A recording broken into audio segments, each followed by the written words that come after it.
네, 안녕하세요. 잘 들리시죠?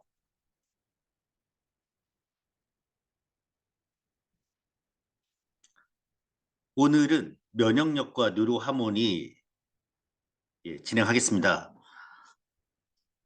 요 면역력과 뉴로하모니를 준비하려고 보니까 결국은 뉴로피드백 원리로 들어가게 되고 뉴로피드백 원리를 또 설명하려 하니 파블로프의 조건 반사와 무조건 반사를 넣게 됐습니다. 네. 그러니까 뉴로피드백 원리를 가장 쉽게 설명할 수 있는 방법, 파블로프의 그 개 실험이죠. 네, 조건 반사입니다. 파블로프가 1904년도에 이제 원래는 소화기관을 연구하시던 분이었어요.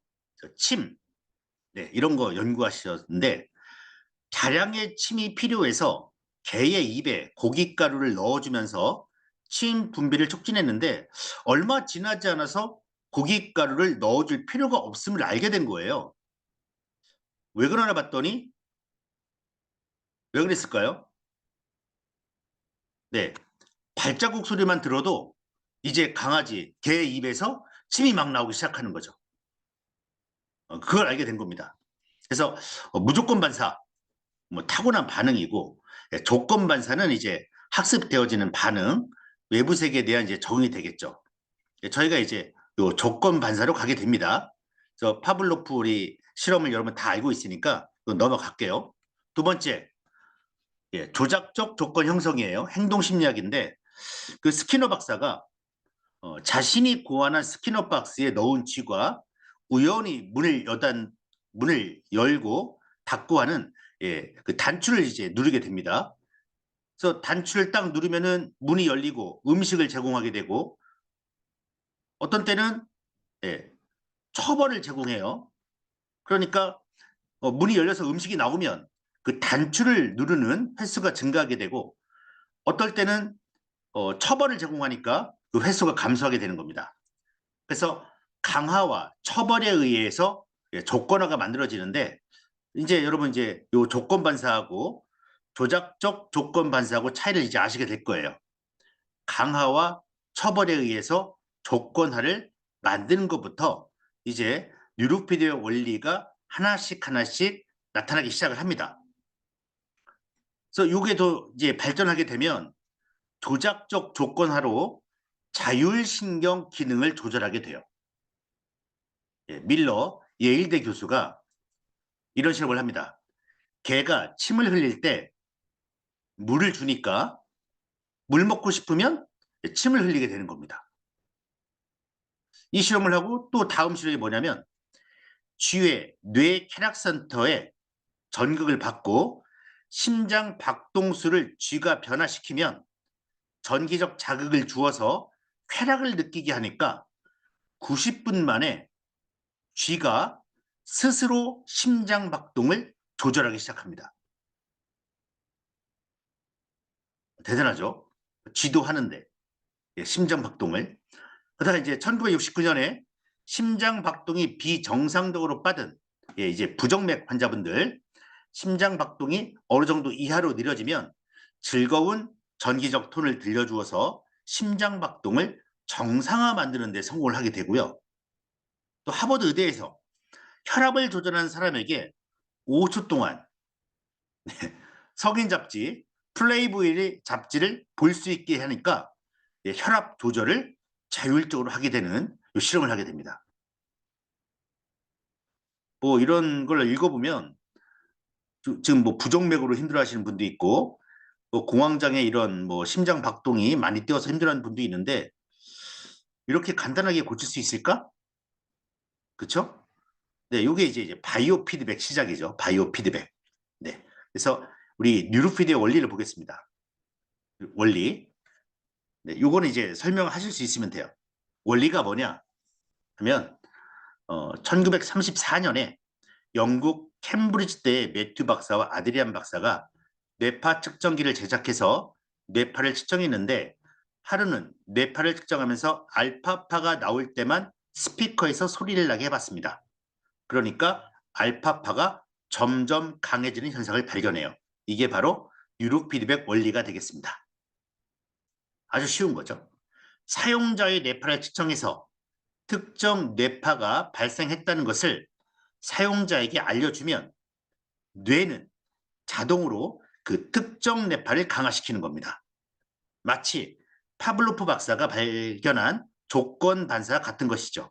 개에게 먹이를 주면서 종을 치면 나중에는 종만 쳐도 침을 흘린다. 또 먹이를 보면 침을 흘린다는 뇌의 무조건적 반사회로가 종수료와 연결돼서 조건 반사회로가 만들어졌다는 말이고요. 이것을 계속 반복하면 새롭게 만들어진 조건 반사회로가 강화돼 습관화가 이루어집니다. 그러면 종만 쳐도 침을 흘리게 되고 이와 같은 원리로 특정 뇌파가 나올 때마다 이것을 알려주면 뇌에서 그 뇌파에 의한 회로가 발달되고 계속 반복하면 그 회로가 강화되어 특정 뇌파가 증가하게 되는 겁니다. 이게 뉴로 피드백의 원리예요. 네. 그래서 피검자의 뇌파 측정을 해서 뇌파를 분석하고 문제성 뇌파가 어느 정도 심각한지 필요한 뇌파가 어느 정도인지를 분석을 해주고 알파파가 부족한지 SMR이 부족한지 저베타가 부족한지 해서 뉴로피드백 훈련 모드 조건에 따라 판단하는 겁니다. 이분은 휴식 뇌파로, 이분은 주의력 뇌파, 이분은 집중력 뇌파로. 그래서 조건에 부합되면 땡 소리를 내고 게임이 진행되고 부합하지 않으면 아무것도 일어나지 않습니다. 피검자는 땡 소리와 함께 게임이 진행되는 것을 보고 자신의 뇌파가 조건에 부합되었다는 것을 인지하게 되고 만일 아무것도 안 일어나면 부합되지 않았다는 것을 인지하게 됩니다. 그러면서 피검자가 인지함에 따라 스스로를 조절하게 되고 뇌파가 변하게 되고 이걸 반복하면 스스로 뇌파 조절이 가능해지고 뇌파에 따라 해당 신경망 발달하여 뇌의 기능이 향상되는 원리입니다. 처음에 설명하실 때 이렇게 알파파가 나올 때마다 뇌한테 알려주면 알파파가 더 강해집니다. 이렇게 설명하시는 것보다는 그래도 파블로프의 조건 반사 누구나 알고 있으니까 그거를 설명해 주시면 좋을 것 같습니다. 시간이 흐르면서 고양이 실험을 하게 됩니다. 네. 사람의 이런 뇌파 훈련을 할 수가 없어서 일단 고양이한테 훈련하게 되는데 스톤 박사의 이 차이점이라면 아까 말한 파블로프 박사나 스키너 박사는 뇌파를 측정하지 않았습니다. 근데 스톤 박사는 모든 실험에 파블로프 실험을 재현하면서도 뇌파를 측정하게 된 거죠. 네. UCLA 베리스톤 박사가 이 실험을 합니다. 벨이 울렸어요. 삐 끝난 뒤에 단추를 누르면 음식을 줬습니다. 고양이한테. 네. 벨이 울릴 때 단추를 누르면 음식을 안 줬어요. 그러니까 고양이가 음식을 먹고 싶으면 벨이 울릴 때를 기다려야죠. 그렇죠? 벨이 끝날 때까지 기다려야 하는 겁니다. 그래서 고양이가 벨이 울리는 동안 기다리게 됩니다. 요 기다리는 동안의 뇌파를 스타운 박사는 내적 억제 상태로 예상했습니다. 그러니까 내적 억제 상태가 어떤 상태냐면 아무것도 안 하는 상태, 수면 상태. 그러니까 스트레스를 피할 때 나오는 게 내적 억제거든요. 이 언제 했냐면 파블로프 박사가 종을 한 번 치면 밥을 주고 종을 두 번 치면 전기 자극을 가했습니다. 그러다가 종을 한 번 치고 두 번 치고 한 번 치고 두 번 치고 하니까 강아지가 막 뛰어오다가 도망가다가 뛰어오다가 도망가다가 하다가 나중에는 자버립니다. 그냥 자는 거예요. 이거를 내적 억제 상태라고 하는데 고양이도 그럴 것이다. 기다릴 때는 그렇게 설명을 했는데 수면 뇌파와 전혀 다른 예상과 다른 결과가 나오기 시작했습니다. 네, 완전히 예상과 다른 결과. 그 뇌파가 SMR입니다. SMR파. 그 전까지 발견하지 못한 뇌파의 탄생. 우리가 어떤 먹이를 노리고 있을 때, 기다리고 있을 때 나오는 뇌파. 여러분들이 예, 쇼핑, 예, 인터넷 쇼핑몰에서 어떤 제품을 고를 때 어떤 뭘 선택할까 나오는 그 뇌파. 예, 그 뇌파가 SMR입니다. 네, 센소리 모터 리듬이라고 합니다. 이 어느 정도냐면 원래 베타파 영역인데 베타파가 13에서 20 작업 중의 뇌파거든요. 근데 요 기다릴 때 뇌파를 측정해 보니까 12에서 15 정도 각성 준비할 때 나오는 뇌파입니다. 네, 요 뇌파가 나오는 거예요. 그래서 다시 한번 역으로 고양이가 스스로 이 특수한 뇌파를 자발적으로 낼 수 있는지 실험을 하게 됩니다. 그래서 A팀은 요 SMR파를 만들면 음식을 주는 거예요. 그래서 일주일에 3-4번 1년 훈련을 시킨 결과 고양이가 자유자재로 SMR파를 발생시킵니다. 고양이 의지대로 자기 뇌파를 변화시키게 되는 거죠. 여기서 참 재밌는 건 고양이도 뇌파를 원하는 뇌파를 만드는데 우리는 여러분 SMR파 만들 수 있어요? 여러분 저베타 만들 수 있습니까? 네. 지금은 모르지만 훈련하면 고양이는 1년 걸렸지만 네. 우리 사람은 얼마? 예. 얼마 걸리겠습니까, 여러분?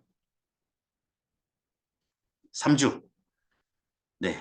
습관화는 노벨상에서 이 시냅스가 연결되는 것은 3주 걸린다. 이런 내용이 있죠.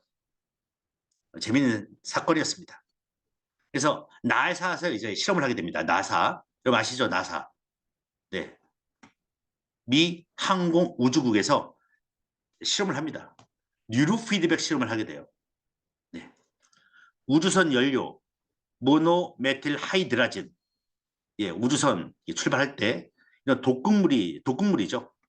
이거 맡으면 어지럽고 간질, 발작, 사막 직전까지 가게 되는데 50마리 고양이에게 키로당 10mg 독극물을 주입합니다. 그 다음 뇌파를 측정하고 그 이후에 대부분이 구토, 막 고양이 울고짖고 호흡 장애, 대부분 발작으로 끝나게 되죠.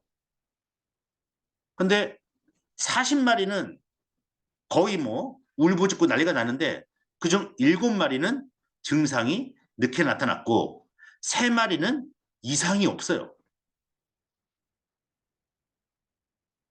근데 이 3마리는 왜 이상이 없었을까요? 이 독극물 넣는데 사람도 이 독극물 때문에 어지럽고 간질 발작이 일어나는데 왜 3마리는 이상이 없었을까? 요 3마리만 뉴로 피드백을 한 고양이였습니다. 네, SMR파 훈련을 한 고양이였어요. 그래서 이 훈련을 하고 이 실험을 하고 비행사 분들에게 처음으로 훈련을 시키죠. 그래서 이 경련 증상이 현저하게 줄어들었음을 확인하게 됩니다. 그래서 나사에서부터 뉴로 피드백 실험에 성공하게 됩니다. 네, 고양이도 되는데 왜 우리 사람은 안 된다고 다들 안 하는지. 네, 그래서 3마리는 SMR파 뇌파 훈련을 받은 고양이였고 발작을 일으키는 세타파의 확산이 일어나지 않도록 뇌가 기능적으로 강화되어 발작을 일으키는 임계값이 높아지게 되는 겁니다. 네. 뇌의 특정 뉴런 집단을 강화시킴으로써 발작을 억제시킬 수 있으며 뇌뿐만 아니라 생리적으로 신체 전체의 변화를 일으킬 수 있다는 결론에 내리게 됩니다. 뇌가 뇌뿐만 아니라 신체 전체를 변화시킬 수 있다. 즉 뇌세포의 발화 패턴, 뇌파죠.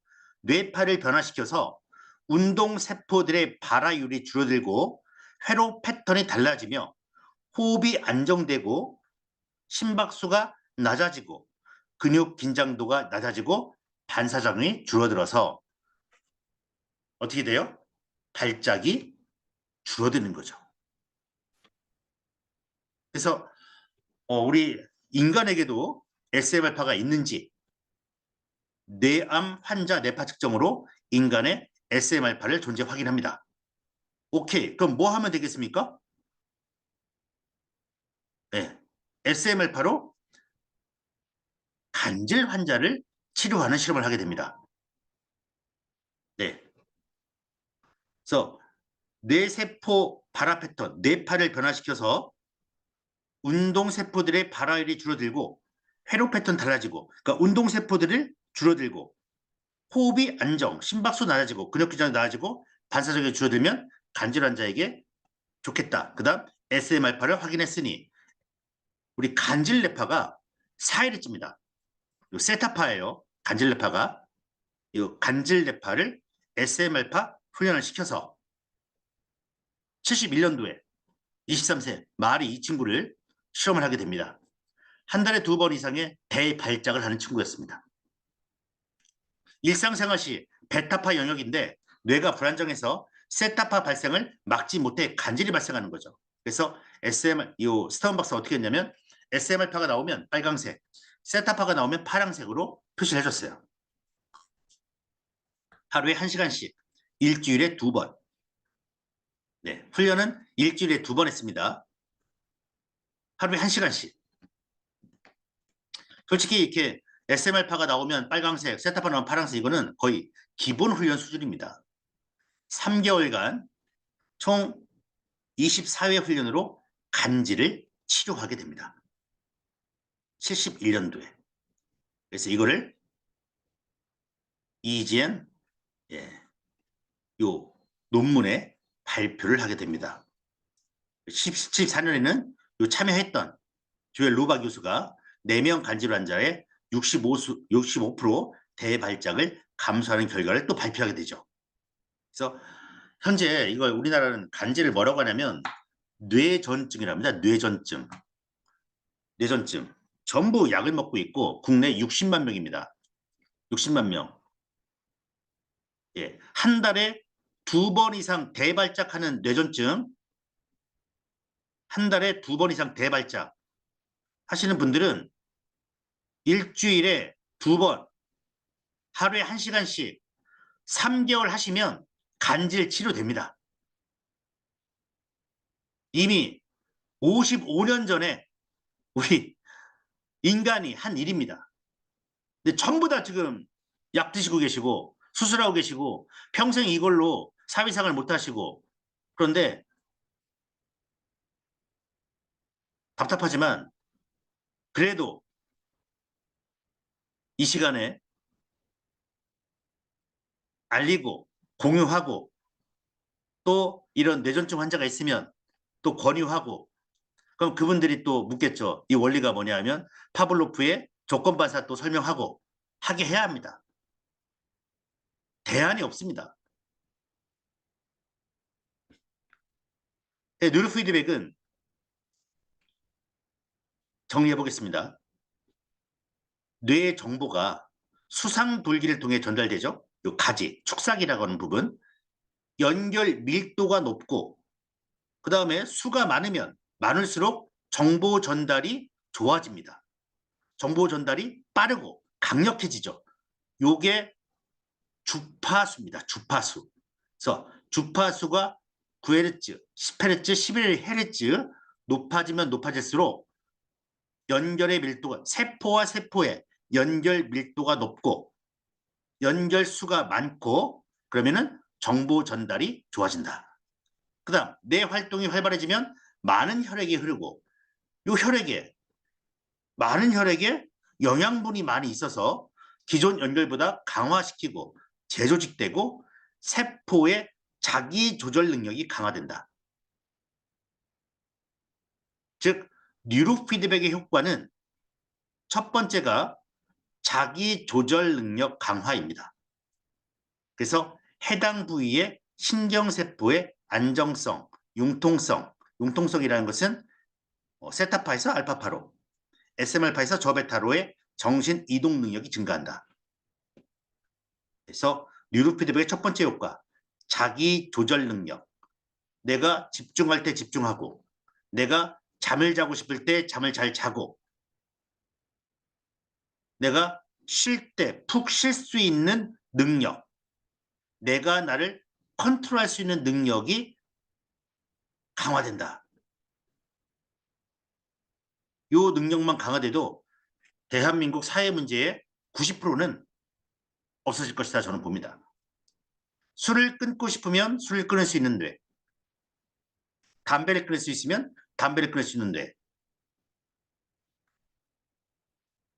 그래서 요즘 오늘 뭐 의사 파업이 어떻게 되는지 모르겠지만 병원에 가지 말아야 한다. 그래서 오늘 면역력 이걸 한번 잡아본 겁니다. 네, 의사분들 욕할 필요는 없습니다만 자기 몸은 자기가 조절해야 남한테 네, 당하지 않고 남한테 내 몸을 맡기지 않고 예, 건강하게 살아갈 수 있지 않겠습니까? 이 내용은 요 오른쪽에 이시영 박사의 면역이 암을 이긴다. 이 내용을 제가 어느 정도 뽑았습니다. 그래서 건강은 자연 치유력을 강화, 보강하는 일이고 이시영 박사는 이렇게 얘기합니다. 의학은 결국 자연 치유력을 강화시키거나 보강시키는 일일 뿐이다. 그럼 자연 치유력이 뭐냐? 세 가지를 얘기합니다. 첫 번째, 항상성. 항상성이 뭐냐? 항상 유지해야 한다고 봅니다. 건강함을 항상 유지해야 한다. 그다음에 상처 수복 기능, 저절로 낫게 해야 한다. 그다음에 면역 기능, 병에 안 걸리게 해야 한다. 여기서 항상성은 뇌가 조정하고 유지합니다. 아까 말씀드린 대로 뉴로 피드백을 하게 되면 뭐가 좋아진다고 했죠? 세포의 자기 조절 능력. 그래서 뇌는 자기 조절 능력을 통해서 조절하는 거죠. 조절. 뇌가 하는 일은 조절하는 겁니다. 그래서 항상성을 조정, 유지하고 모든 정보가 뇌로 가기 때문에 이걸 어떻게 처리하느냐. 즉 내가 받아들이냐, 내가 안 받아들이냐에 따라서 몸이 바뀝니다. 더 재밌는 얘기하면 우리 신경 전달 물질의 종류가 두 가지가 있습니다. 네. 여러분 공부하셨으니까 뭐가 있습니까? 신경 전달 물질 종류. 네. 억제시킬 거냐? 예. 참을 거냐?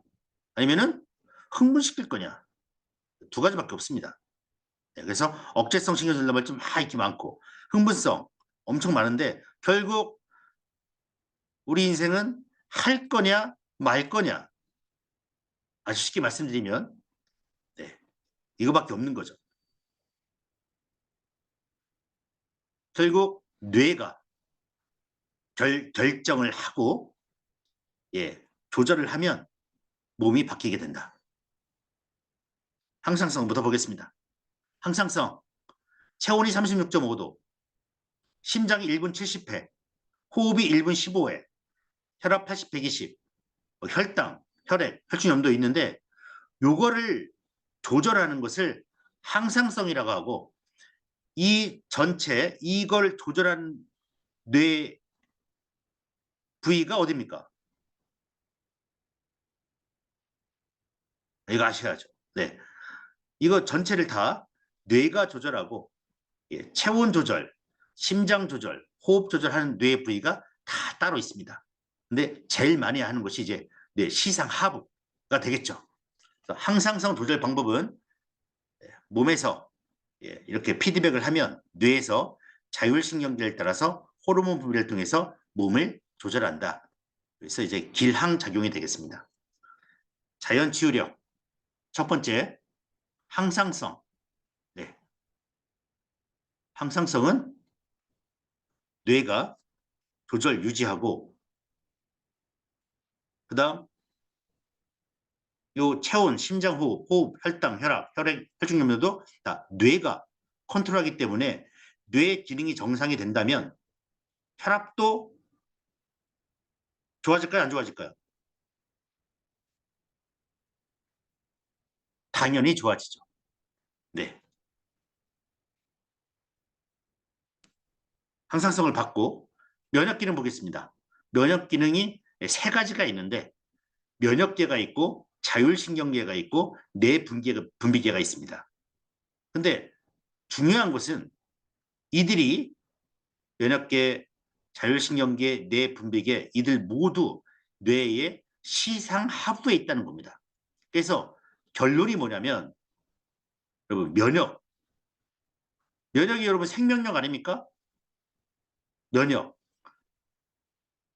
시상하부가 면역의 총사령부이고 뇌가 면역을 지배합니다. 그래서 면역이 생명력이고 생명력이 뇌입니다. 뇌의 어느 부위다? 시상하부가 총사령부입니다, 여러분. 그러니까 면역은 홍삼도 중요하지만 홍삼 먹으면 면역 좋아한다고 하지만 홍삼보다 더 중요한 것은 뭐다? 뇌 시상하부입니다. 뇌 시상하부. 그럼 여러분 뇌 시상하부를 건강하게 하려면 뭘 해야 합니까?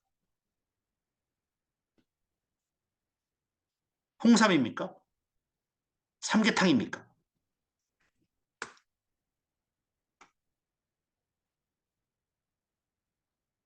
그게 뭔지 말씀을 드리겠습니다.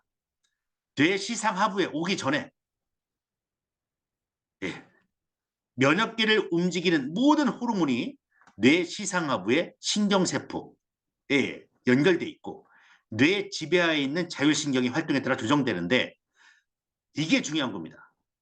예, 이게 중요한 건데 시상하부 오기 전에 어디 먼저 거치냐면 뇌의 전전두엽을 거치게 됩니다. 뇌의 전전두엽을 거치게 돼요. 그래서 이 전전두엽에서 긍정적인 생각을 하게 되면 세로토닌이나 도파민 같은 긍정 신경 전달 물질이 활성화돼서 면역력이 강화됩니다. 즉 홍삼, 삼계탕도 중요하지만 결국 행복한 마음, 긍정적인 사고가 면역력의 최고인 겁니다.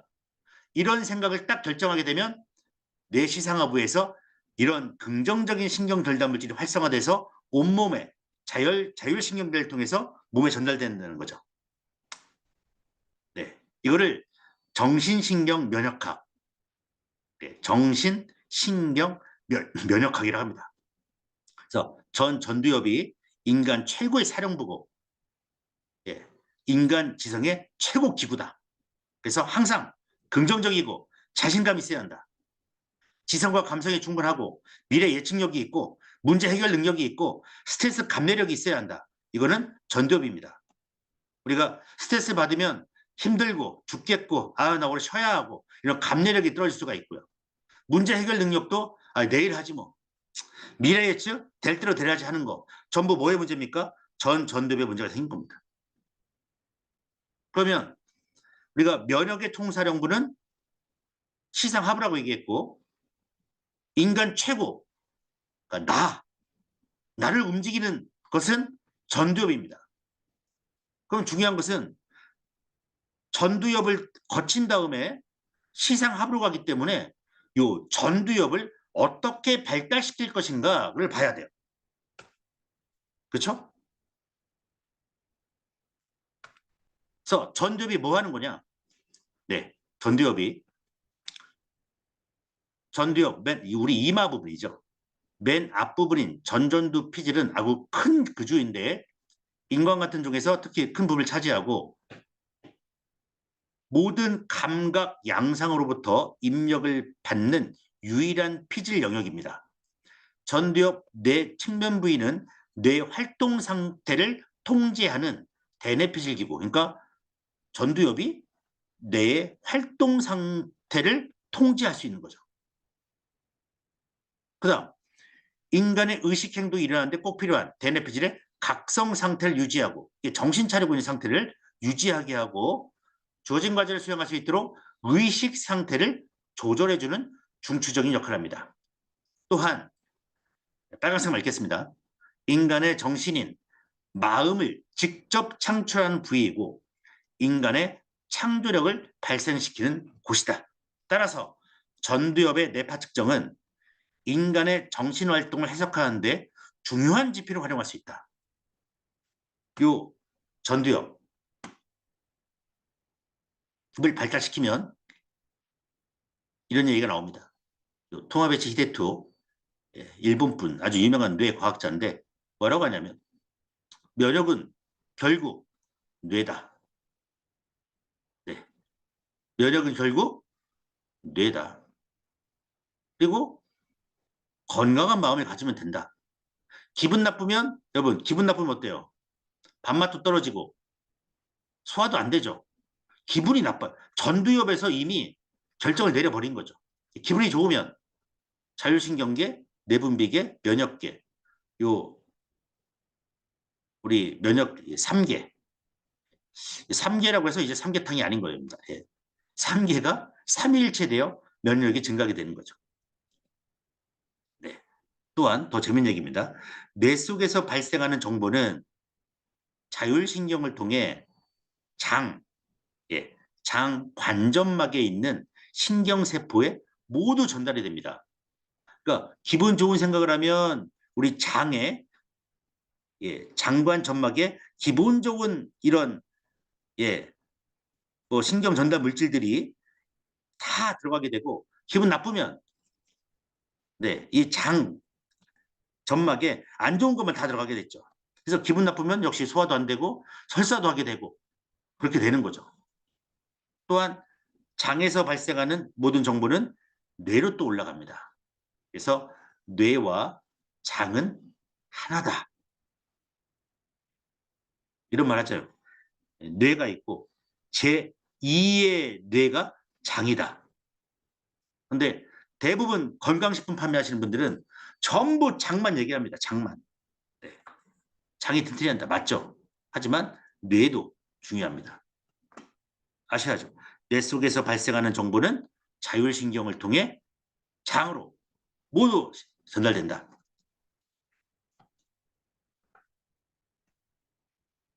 결국 스트레스, 면역의 적은 결국 전두엽에서 판단하게 되는데 전두엽은 제일 싫어하는 게 스트레스가 되겠습니다. 스트레스, 대뇌에서 감지 후에 시상하부에 전달이 되고 시상하부에서 뇌하스체를 자극하는 부신피질 자극 호르몬이 나오게 되고 부신피질 자극 호르몬은 코르티솔 호르몬을 분비하게 됩니다. 이 코르티솔 호르몬이 분비되면 뭐가 안 나오게 되냐면 여러분 성장 호르몬이 성장 호르몬이 애들 키 크는 것도 되지만 일반 성인에게는 신경세포 아니 세포를 재생시키는 역할을 하는데 요 코르티솔 호르몬이 분비되면 성장 호르몬이 안 나오게 돼요. 그러니까 노화가 빨리 진행되는 거죠. 즉 스트레스는 노화다 보시면 되겠습니다. 그다음 장내 세균에 변화가 생기고 장에서 뇌 속으로 신경 전달 물질을 보내게 됩니다. 그래서 노르아드레날린이 증가해서 각성되고 긴장되게 되고 부신피질 자극 호르몬 나오면 밥맛이 없게 되고 근데 적당한 스트레스 후에 휴식을 취하면 도파민 증가하고 베타 엔트로핀이 증가해서 나 이제 면역이 생긴 것 같아. 나 전이 생긴 것 같아. 이런 말 하게 되는 거죠. 그래서 요 면역의 가장 큰 적은 스트레스다. 네. 그래서 우리가 결론은 면역력을 강화시키는 키는 뭐냐? 면역력 강화의 키는 전두엽을 강화시키고 스트레스를 해소시켜야 한다. 그래서 제가 뉴로하모니 우리 파나톡스 뉴로하모니로 전두엽을 훈련시킨 논문들을 찾아봤습니다. 어떤 논문이 있냐면 유아들, 네, 유아들의 습득도에 미치는 영향, 청소년의 주의력과 수면에 미치는 영향, 초등학생들의 자기 조절 능력이 미치는 영향, 그다음에 여기 유아들의 정서 및 행동 특성, 그다음 청소년기 세타파 감소를 위한 누르페데 훈련 효과, 이런 논문들이 이미 나와 있습니다. 전부 전두엽, 아까 우리 전두엽의 기능 이거 다 읽어봤죠? 네. 그 중에 재밌는 게 하나 있었는데 박병훈 박사님 논문입니다. 암 환자들의 전두엽 뇌파 분석입니다. 암 환자들의 전두엽 뇌파 분석. 이거를 일반 분들과 나누어서 해본 겁니다. 네. 많은 표가 있는데 비슷합니다. 여기 30에서 44세 암 환자군과 정상 대조군 뇌지수 비교가 있습니다. 기초일동 좌우인데 암 환자군은 50점대입니다. 근데 정상인은 67, 66점대예요. 기초일동 지수가 40점 이하면 심각한 불안정이고 50점이면 불안정이죠. 60이 넘어가면 안정입니다.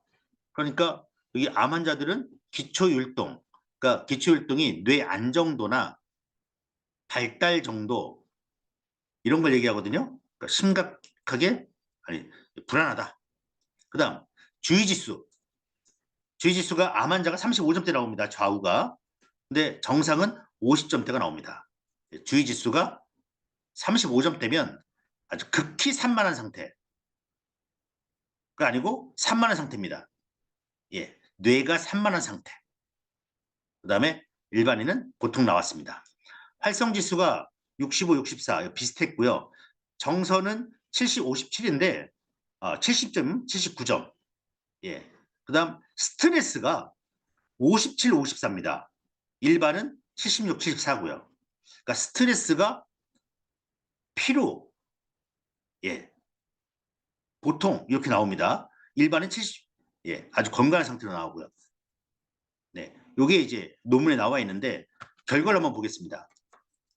기초율동 암 환자군이 정상 대조군에 비해 뇌 활동 속도가 느려서 뇌 안정성이 떨어진 것으로 해석되고 주의지수는 암 환자군의 정상 대조군에 비해 각성 정도가 떨어져서 기억력 감퇴, 질병에 대항할 수 있는 면역력이 저하되어 있다.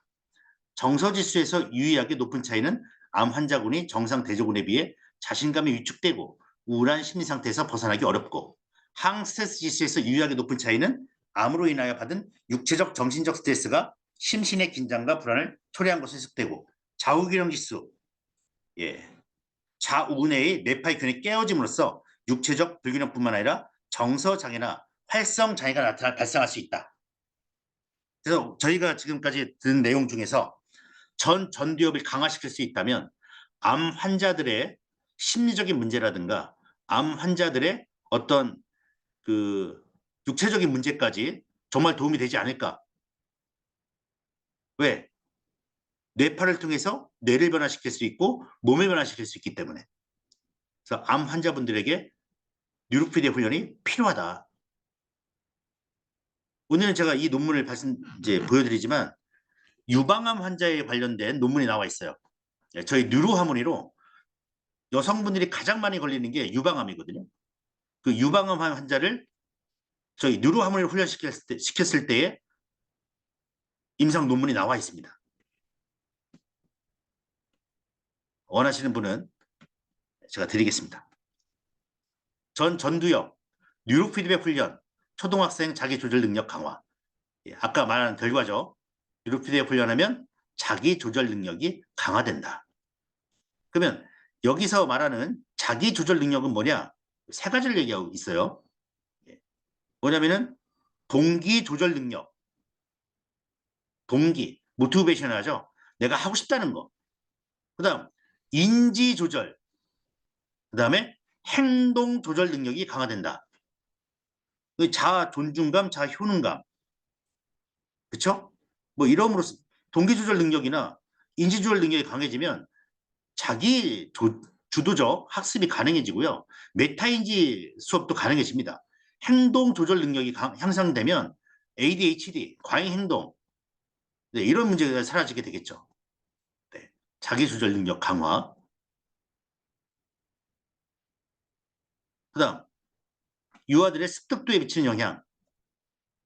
네, 이거는 넘어가도록 하겠습니다. 내용이 너무 많습니다. 네, 논문 제가 다 드릴 테니까 필요하신 분은 끝나고 저한테 카톡 주시면 되겠습니다. 네.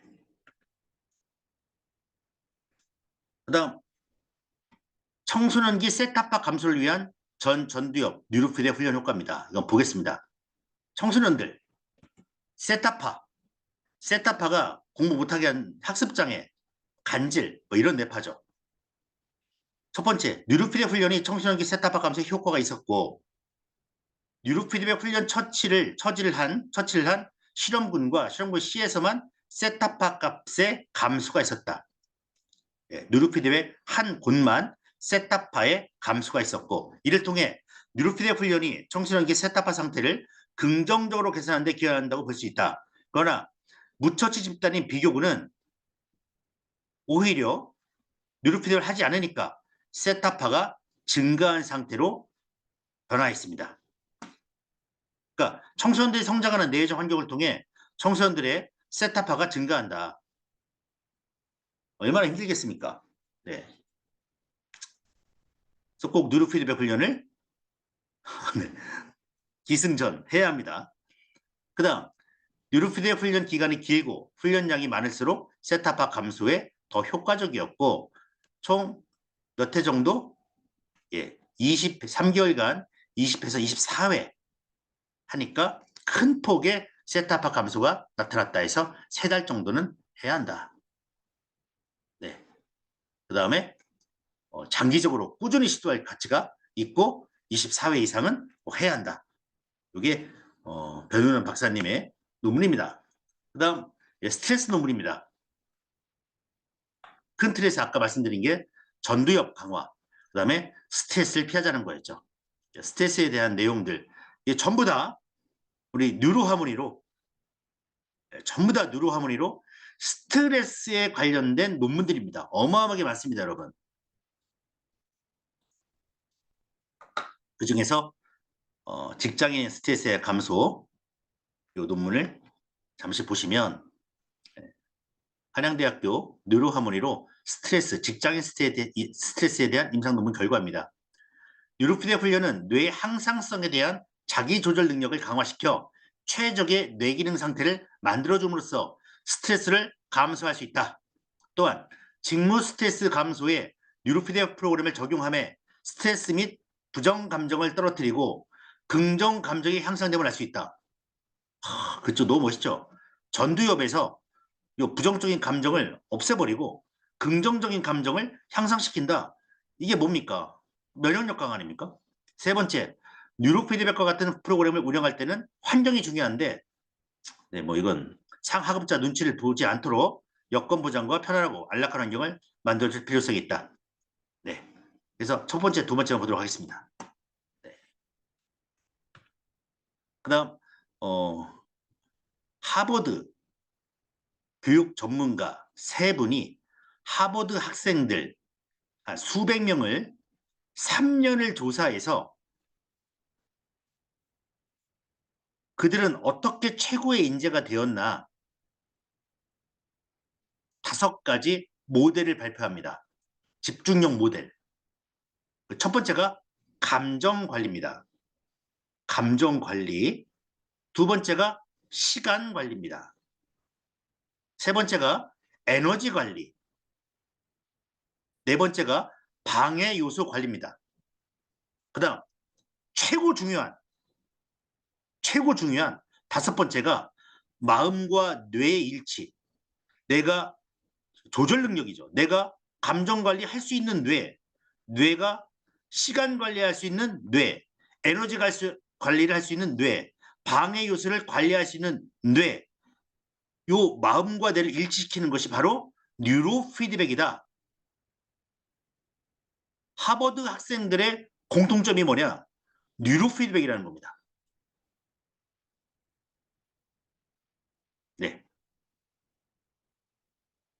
하버드 학생들은 뉴로피드백을 하고 있고 우리 대한민국은 아직도 의심이고 설마 아직 그런 단계라고 보는데 저희가 정신 차리게 해야 합니다. 그들은 어떻게 최고 인재가 되었나? 뉴로피드백이죠. 하버드 집중력 수업. 네. 그래서 뭐라고 하냐? 하버드 집중력 수업에서 이 뉴로피드백을 현대 뇌과학의 신기술, 효율적인 뇌 강화법이라고 얘기하고 있습니다. 네. 뉴로피드백 훈련은 뇌질환 환자의 비약물 치료 대안으로 해서 뭐 이렇게 나오다가 마지막에 뭐라고 나오냐면요.